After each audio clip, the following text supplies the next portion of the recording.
meus amigos, mais uma vez, seja bem-vindo ao nosso canal Evangeliza Agora Brasil. E hoje nós iremos ministrar-lhes uma palavra vinda do coração de Deus, uma palavra muito abençoada para edificar a sua fé e a nossa fé.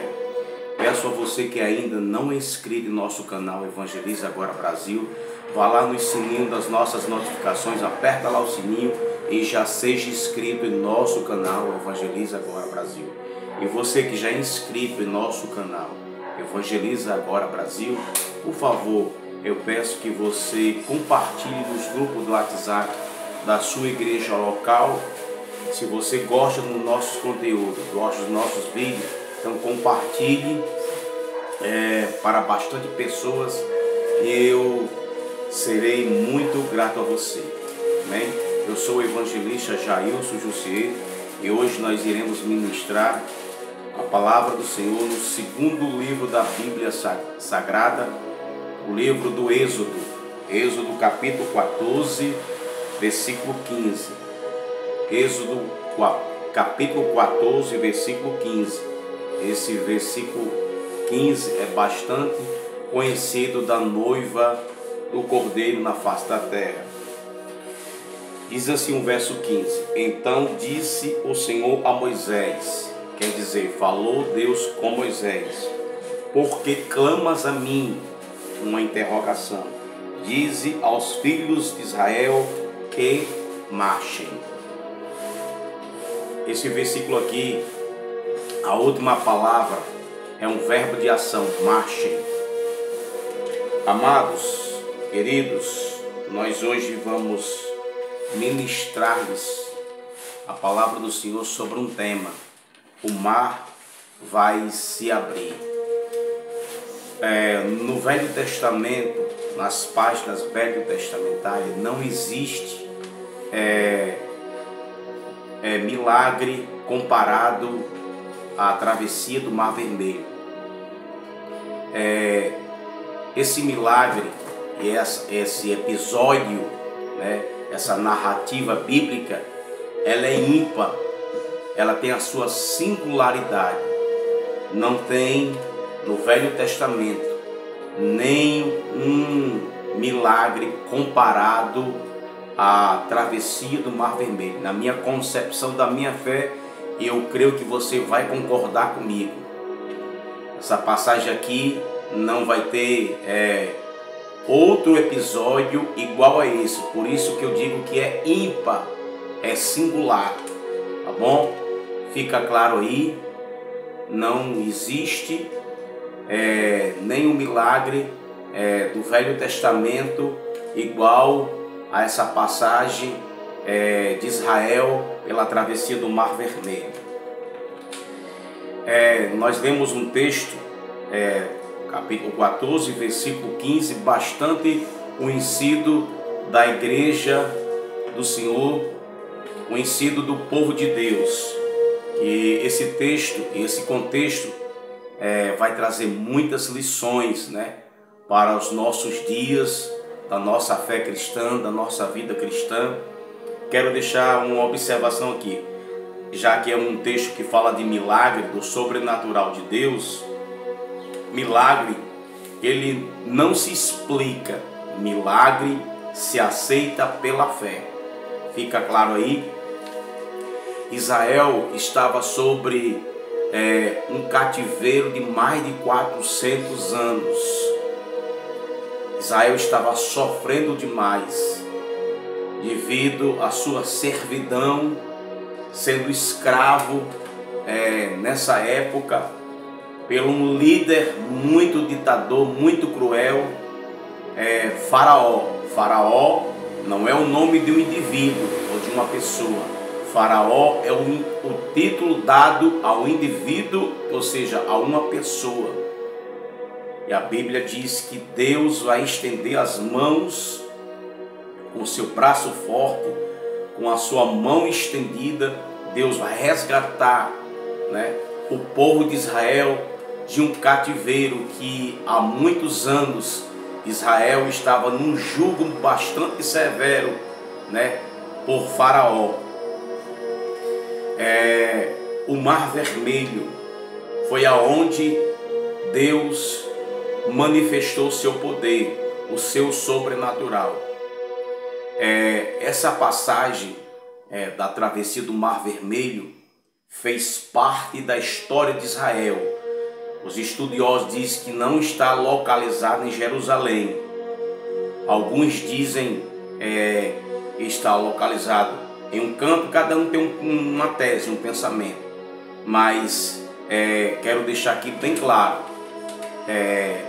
que esse milagre aqui, da passagem do Mar Vermelho, não está localizado em Jerusalém, fez parte da história de Israel. E aqui eu trago uma palavra para você, que milagre para nós cristãos, para homens de Deus, para mulheres de Deus, milagre tem que fazer parte do povo de Deus. Milagre vai fazer parte da sua trajetória cristã. Milagre terá sua notoriedade na sua vida, no seu ministério e no seu chamado. Vai fazer parte da sua vida ministerial e espiritual. É interessante que quando Israel atravessa o Mar Vermelho, Deus ordena a Moisés que chame os cabeças, ou seja, os pais, e conte aos filhos de seus filhos e às futuras gerações de como Deus operou maravilhas através da passagem do Mar Vermelho. E aqui traz uma aplicação pessoal para nós no dia de hoje. Quando você receber milagres na sua vida, nós aprendemos com o povo de Israel. Nós não podemos ficar com milagre para mim. Eu não posso ficar com milagre para mim. Você não pode ficar com milagre para você. O milagre que Deus vai fazer ser notório na sua vida é para que você testemunhe dessa experiência sobrenatural. Eu vou repetir de novo. O milagre vai servir como testemunha de uma experiência sobrenatural que você teve com Deus, para você contar à sua filha, contar aos seus amigos no trabalho, contar aos seus amigos na sua universidade, contar aos seus vizinhos, contar aos irmãos da igreja. Então serve como testemunha de uma experiência sobrenatural.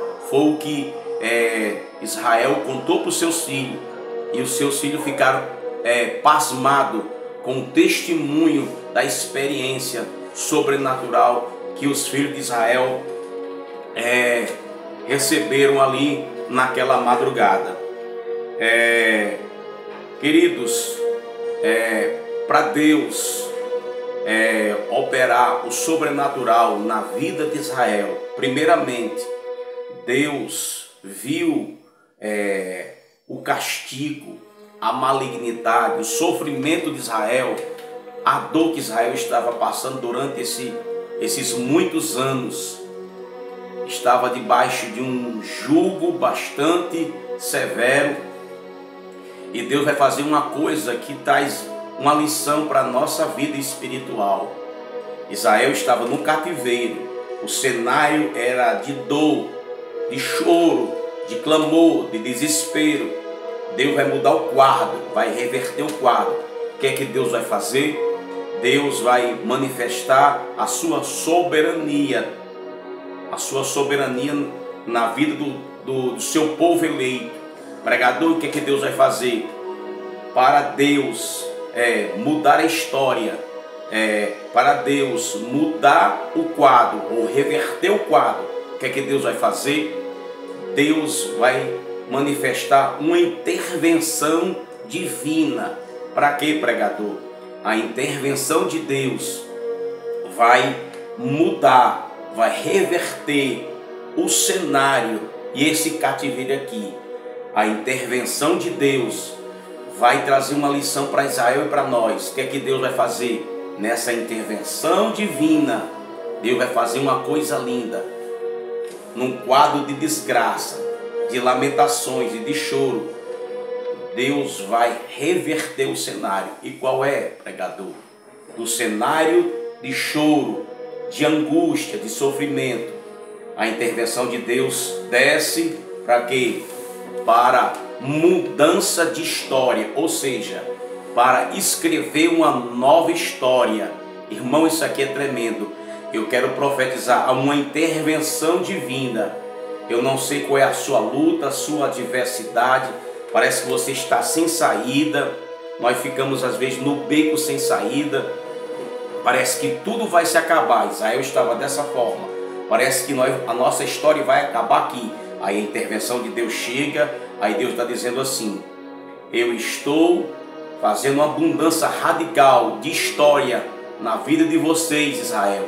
E Deus está dizendo: eu estou escrevendo uma nova história na vida de vocês, Israel. Então Deus está escrevendo uma nova história. A intervenção de Deus é para uma mudança radical da sua história na vida da terra. Amém? Fica aí essa observação. Eu vou deixar alguns pontos aqui. Primeiro, desse contexto, nessa narrativa do contexto bíblico, o Egito representa o mundo. Faraó vai representar o diabo, Satanás. O Mar Vermelho representa a adversidade, vai representar uma dificuldade. O Mar Vermelho vai representar provações na nossa vida. Então, fica bem claro aí. Meus amados irmãos, Israel estava acampado. Naquele tempo havia as tendas, né? Barracas. E essas tendas eram feitas de tecido de camelo e de outros animais. Era feito de tecido de animais. E essas barracas, Israel estava alojado em frente. Você imagina aí, em frente ao mar, o povo dentro da barraca, dentro da tenda, clamando, gritando. Só que nessas barracas fincavam as estacas, né? E o povo ficava ali parado, com as estacas fincadas dentro da barraca. Só que Deus estava dizendo para Israel, para nós, isso aqui, irmão, é uma conotação espiritual. A Bíblia é muito linda. Eu vou trazer aqui uma conotação para o dia de hoje, para mim e para você. Tem muitas pessoas que estão fixas, porque as estacas enfincadas, quer dizer, eles estavam fixos no lugar. O povo estava na prova, diante do mar. E tem muitos cristãos, muitos homens e mulheres de Deus. A prova está na sua frente, a adversidade está na sua frente, e ele está dentro de uma barraca, parado, só clamando, gritando e orando. Mas não era a hora de gritar. Deus está dizendo assim: arranque as estacas e pegue a barraca. Arranque as suas estacas. Isso aqui é profeta. Arranque as suas estacas e pegue a sua tenda. Eu vou repetir: arranque as estacas e pegue a sua tenda. Arranque essas estacas e pegue a sua barraca. É profético. Não é hora de ficar na barraca parando, só olhando a prova, só olhando a luta. Não é hora de olhar para a luta e somente verbalizar e gritar. É hora de seguir. Então o Senhor está dizendo: pegue as estacas, arranque as estacas e pegue essa barraca e siga em frente. É o que Deus está dizendo para você. Eu vou repetir novamente: arranque as estacas, arranque as estacas, arranque as estacas e pegue a barraca e pegue essa tenda e siga em frente. É o que Deus estava dizendo, porque não adianta ficar olhando somente para uma luta, parado numa barraca, parado numa tenda. Deus queria que Israel agisse. Amém? Outra coisa que eu vou trazer aqui de Deus, uma revelação bíblica bastante espiritual. Irmão, quando a gente está numa prova, parece que ficamos sem saída, ficamos sem o que fazer. Foi o que aconteceu justamente com Israel. Israel ficou sem o que saber fazer. Por quê? Porque Faraó estava atrás e na frente o Mar Vermelho. Imagine Satanás vindo atrás e você diante de uma grande adversidade. Quando a gente está diante de uma prova dessa natureza, o que tem que acontecer? O que tem que acontecer é um sobrenatural vindo da parte de Deus. Nós ficamos sem um caminho, sem o que fazer, às vezes ficamos desnorteados, mas essa lição aqui, essa passagem bíblica de Israel vai trazer lições extraordinárias para nós. Deus estava fazendo estrada para Israel passar. Eu quero aqui dizer uma frase aqui: para Deus não existe beco sem saída. Vou repetir de novo: para Deus não existe beco sem saída. Podemos até ficar sem saída, mas para Deus não existe beco sem saída. O que é que Deus precisa fazer para mim e para você? Irmão, isso aqui é um remo, é uma revelação bíblica. Deus, quando vê a gente diante de uma adversidade, diante de uma luta travada, o que é que Deus vai fazer? Deus está dizendo assim: eu vou fazer estrada para você passar, Israel. E Deus está dizendo assim: eu vou fazer estrada. Seja um homem de Deus, seja uma mulher de Deus, em meio a essa diversidade, a essa calamidade, em essa dificuldade, Deus está dizendo assim que vai aparecer um escape. E o escape é: Deus está fazendo estrada. Deus está fazendo estrada em meio a essa diversidade. Na frente dessa diversidade, Deus está dizendo: estou fazendo estrada, estou mostrando a vereda para vocês passarem, estou mostrando o caminho. Quer dizer, Deus fez um caminho em meio ao mar. Irmão, isso aqui é uma conotação espiritual. Então Deus está dizendo: eu vou fazer caminho para você passar em meio a este mar que você está enfrentando, em meio a essa provação que você está enfrentando. Eu estou fazendo estrada, eu estou fazendo estrada, eu estou fazendo veredas, receba aí. Deus está fazendo vereda em meio a essa provação que você está fazendo. Deus está fazendo um caminho, para quê? Para você andar. Você não vai ficar olhando, você vai andar, porque Deus está fazendo estrada para você seguir, para você marchar em frente, com cabeça erguida. Amém? Então fica aí essa observação. Amados, o versículo 15, eu vou falar sobre 3 verdades espirituais para uma aplicação pessoal. Primeiro, Deus vai dizer assim para Moisés: e disse o Senhor a Moisés. Deus vai falar com Moisés. Primeira verdade espiritual: intimidade em meio à provação, ou seja, intimidade em meio à adversidade, intimidade em frente a uma provação. Israel estava de frente de uma prova.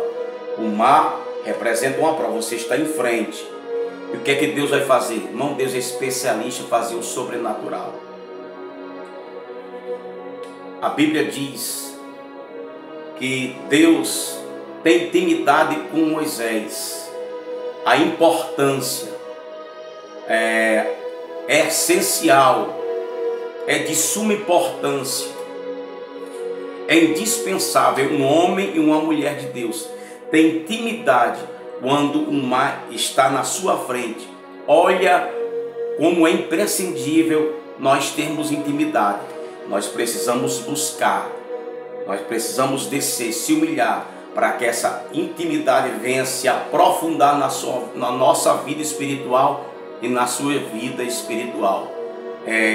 Intimidade em meio ao mar, em meio às provações. A importância de um crente, de um salvo, ter intimidade com Deus. Por que, pregador? Porque Moisés vai receber informação. Para quê? para ter um direcionamento, uma direção de Deus, para não se perder, porque tem muitos cristãos, serva de Deus, não sabe o que fazer quando está diante de uma adversidade, se desespera, fica sem estrutura, perde o equilíbrio emocional, perde o equilíbrio espiritual, fica desnorteado, fica desesperado, não sabe o que fazer, qual passo a ser dado, a importância da intimidade. Moisés vai receber informações de Deus quando estamos diante de uma prova muito grande na nossa frente. Vamos receber informações de Deus, vamos receber as suas diretrizes, um direcionamento. Para quem, pregador? Para saber o que fazer, porque esse é o problema. O problema não é só a luta, o problema é o que fazer na frente de uma luta. Crente que não tem intimidade fica totalmente desnorteado, não sabe o que fazer, não sabe como agir, fica todo perdido, se perde quando está diante de uma adversidade. A importância de ter intimidade com Deus, vai receber as suas informações, para receber as suas ordens, e assim, quando você recebe, através da sua intimidade com Deus, Deus vai lhe dar estratégia, Deus vai lhe dar orientações o que fazer, qual passo a ser dado, como eu devo seguir com essa prova na minha frente.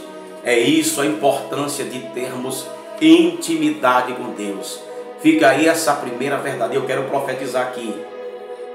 Eu quero profetizar aqui para você que diante dessa adversidade, com essa adversidade em frente a você, Deus vai passar informações, Deus vai passar direcionamento. Receba direcionamento. Por que eu vou receber direcionamento? Porque você tem intimidade, e a intimidade vai gerar benefícios. E eu profetizo que a intimidade que você está em meio a essa luta, com a prova na sua frente, com a sua intimidade, não se preocupe, você não vai perder, você não vai sair derrotado, você vai saber como lidar, qual passo a ser dado. A sua intimidade vai trazer de Deus as informações, as diretrizes, e Deus vai lhe dar o direcionamento. Receba aí, a sua intimidade vai receber de Deus o direcionamento, o que você deverá fazer em meio a esse caos, em meio a essa luta que você está enfrentando. Tá bom? Então a primeira verdade espiritual tem intimidade em frente a uma luta. Intimidade com Deus em frente a uma adversidade. Tá bom? Segunda verdade, diz assim: porque clamas a mim? Uma interrogação. Israel estava gritando. Essa palavra clamou é uma expressão que permeia as páginas velho testamentária e novo testamentário. Jeremias 33:3, todo mundo sabe de cor e salteado. Clama a mim e responder-te-ei, e anunciar-te-ei coisas grandes e firmes que não sabe. Essa expressão também vai aparecer no Novo Testamento, nos 4 evangelhos, em Atos dos Apóstolos, em Mateus, em Lucas e Marcos. A Bíblia diz que o cego Bartimeu, filho de Timeu, vai clamar Jesus. Os 10 leprosos vai clamar Jesus. Então essa expressão vai permear a Bíblia Sagrada. A palavra clamor é literalmente grito, grito mesmo, é grito. E no original hebraico, a palavra clamor significa levantar a voz bem alta. Foi o que aconteceu com Josué, quando ele mandou o povo gritar com grande grita, e o muro caiu abaixo. Quero deixar aqui bem claro que essa oração aí era oração como clamor. Existe oração diferenciada, uma oração que diferenciada, a oração de ação de graça, a oração de gratidão. Existe a oração de petições. Qual são, pregador? é aquela que você faz os pedidos a Deus, as petições. Existe a oração de súplica e existe também a oração de intercessão, ou seja, intercessória. Essa aqui é a oração como clamor, como um grito. Então Israel estava gritando. Só que Deus queria que o povo não ficasse parado. Então a segunda verdade espiritual aqui, não é hora de parar. Ora, Israel de frente ao mar, tem muita gente em frente a uma luta. A luta é a adversidade gigantesca e as pessoas paradas, só gritando. Segundo a verdade aqui, Deus estava dizendo, não é hora de ficar parado. Deus está dizendo assim, não é hora de somente clamar e ficar parado. A segunda verdade aqui, não pare, não fique parado, não fique parado em meio à adversidade. Tem muitos crentes que ficam parados. A prova na canela, a calamidade há de cair tudo na vida dele, na família dele, e ele olhando parado. Não é hora de parar. A segunda verdade é uma aplicação pessoal. Deus está dizendo, não pare. Não é hora de ficar parado, olhando esse mar na sua frente. Terceira verdade, diga aos filhos de Israel que marchem. Essa palavra que marcha é um verbo de ação. Terceira verdade espiritual, ação em meio à provação, ação em meio à adversidade. Deus, quero deixar aqui bem claro, o que é natural, Deus vai fazer. Aliás, o que é natural, quem vai fazer é nós. O campo, o sobrenatural faz parte do campo de Deus. O campo do sobrenatural pertence a Deus. Agora, o natural pertence a nós. E Deus não vai mover uma palha naquilo que Deus deu vontade, emoção, inteligência para cada um de nós. Deus não vai fazer, não vai mover uma palha, porque Ele nos dotou dessas três faculdades: inteligência, intelecto, vontade e emoção. Deus não vai fazer aquilo que está na condição humana. Quem vai marchar somos nós, mas quem vai abrir o sobrenatural, quem vai abrir caminho é Deus. Deus queria do povo de Israel uma ação. Deus está dizendo assim, se movimente Israel, marche, uma ação. Então Deus está dizendo assim, haja em meio, de frente a essa sua luta. Eu quero ação, eu quero uma atitude, eu quero uma postura, eu quero uma posição. Deus queria que o povo de Israel não ficasse parado. A ação vai gerar o quê? Uma reação. E Deus é perito em abrir, em fazer caminho, em abrir mar.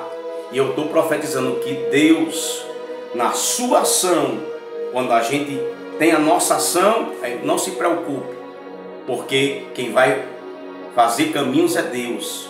Em meio a esse mar, Deus está dizendo, ação vai gerar uma reação, aí vai acontecer o sobrenatural. Então haja. Você vê um recruta de um exército, né? A palavra marcha, e um recruta, né? de um exército militar, você sabe que tem as marchas, né? Quando eles estão no treinamento, o que é que um recruta faz? Eles marcham. O que é isso? Eles se movimentam. Israel estava parado, irmão, tem muita gente estagnada. Deus está dizendo assim, não é hora de ficar estagnado. Marche. Tome uma ação para eu abrir caminho para você passar. Não, eu vou dizer de novo. Tome uma ação da sua parte, porque Deus está dizendo, eu vou abrir caminho para você passar. Ação, e eu vou abrir caminho para você passar. Ação, e eu vou abrir caminho para você passar. Amém? Receba a palavra aí. É simples, objetiva. Deus abençoe você, né? O mar vai se abrir na sua vida. Eu estou profetizando isso.